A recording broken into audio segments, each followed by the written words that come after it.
Joe, a lot to talk about in a jam-packed, scary stuff speech by former President Trump over the weekend.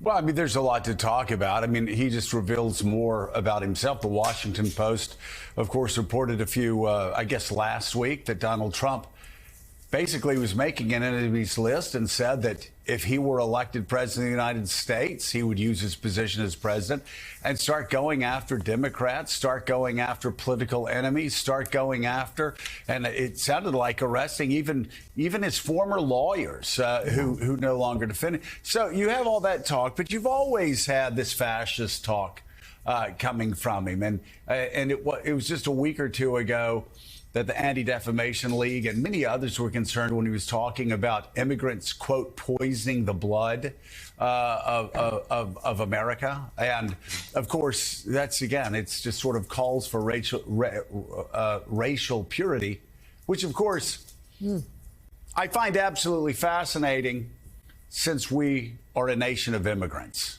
Yeah. I mean, Donald Trump, as Donald Trump himself knows, what were they called? The Drumps? What were they? What was his last name? Drump? Drumps. I think it was the Drumps.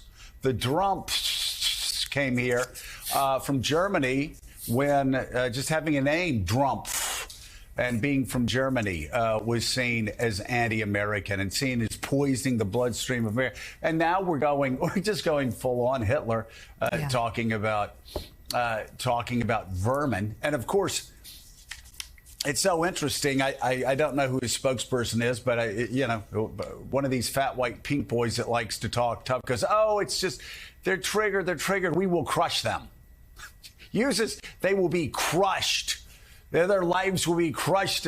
So you have a bunch of weak people, a bunch of fat white pink boys, a bunch of phony populists that are going around talking tough and unfortunately making threats that those of us who love democracy, those of us who actually believe in the American experiment all these years later, have to be worried about. Yeah. And you look again, you look at the language of Donald Trump, you look at what Donald Trump says he's going to do, and you go back to Maya Angelou's saying that when somebody tells you who they are, believe them the first time. We have to believe him, and we also have to believe that this is the most important election probably since 1864. We try to either call him out on the lies that he puts out there or not cover just frivolous stuff that he says that is lies. But in this case, you have to look. Amid a rise in anti-Semitism across the United States, Donald Trump echoed the dangerous language of infamous fascist leaders in a social media post on Saturday, Veterans Day. And then again at a rally later in the day, Trump vowed to root out the, quote, vermin within the country. Take a look. In honor of our great veterans on Veterans Day, we pledge to you that we will root out the communists, Marxists, fascists, and the radical left thugs that live like vermin within the confines of our country, that lie and steal and cheat on elections. The threat from outside forces is far less sinister, dangerous, and grave than the threat from within. I mean, it's really unbelievable what he says. And Carlos Lozada in the New York Times this weekend wrote, Trump is running as an overtly authoritarian candidate. The illusion of pivots of adults in the rooms of a man molded by the office, long gone. He is dismissive of the law, except when he can harness it for his own benefit. Of open expression, except when it fawns all over him, of free elections, except when it produces the results that he liked. He has called for the termination of the Constitution based on his persistent claims of a 2020 electoral fraud, and in a new term would use the Justice Department as an instrument of vengeance against political opponents.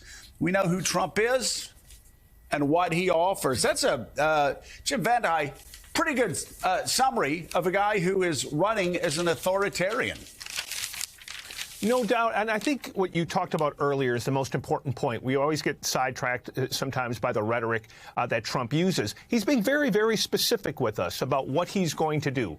The New York Times has done a fabulous series with Jonathan Swan, Maggie Haberman, Charlie Savage, detailing that. And everybody watching this should look at it because it's using his words to show what a second term would look like. We have reporting this morning that what's different if he wins is that he's going to come into office with an army of 40 to 50,000 people ready to staff the government. He's not going to have the restraints of cabinet officials who disagree with him. He's going to do everything he can to purge anybody who's professional staff who's been there a long time, and he's going to have a year's worth of vetting. They're doing surveys of these people. They're asking them about their ideology, books they've read. Name one figure who you believe captures your spirit, your political philosophy. I think the obvious answer there for a lot of them is going to be Trump. And if you answer Trump, you pass this loyalty test, then they can put you into the bowels of government where the action happens. It's one thing to have rhetoric. It's another thing to take the Department of Homeland Security, the Department of Defense, the Department of Justice, and put in there people who believe what Trump believes so that you can do the things that he says he's going to do. So I wouldn't just assume he's saying these things and it's bombast. He's going to come in hell-bent on doing it, and this time there's going to be a much more organized government to be able to do it, which is why I do think this is the most important election of our lifetime, because the contrast is massive, and I think both sides would come in with teams ready to do what they want to do. And Richard Haass, I mean, you've seen this around the world. You've seen this from people like Orban, what he has done, where he has run off any press that opposes him. He's started by doing tax, whether it's going after them for bogus tax reasons. He's regulated them out of business. He's run them out of Hungary. And then they've taken over, and the state runs media. So he doesn't have opponents. He's done the same to his political opponents.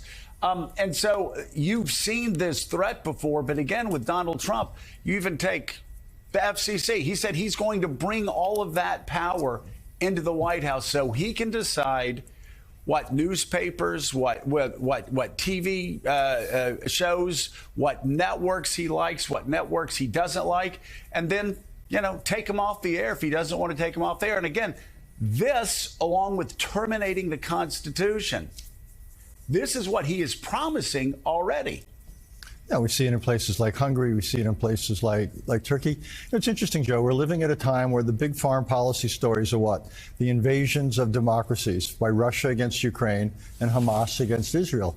But the history of democracy is the greatest threats to democracy. And actually, the one thing Donald Trump said here that was right is the greatest threats to democracy are not external invasion. They're internal erosion of democratic restraints, of institutions, of norms, of laws.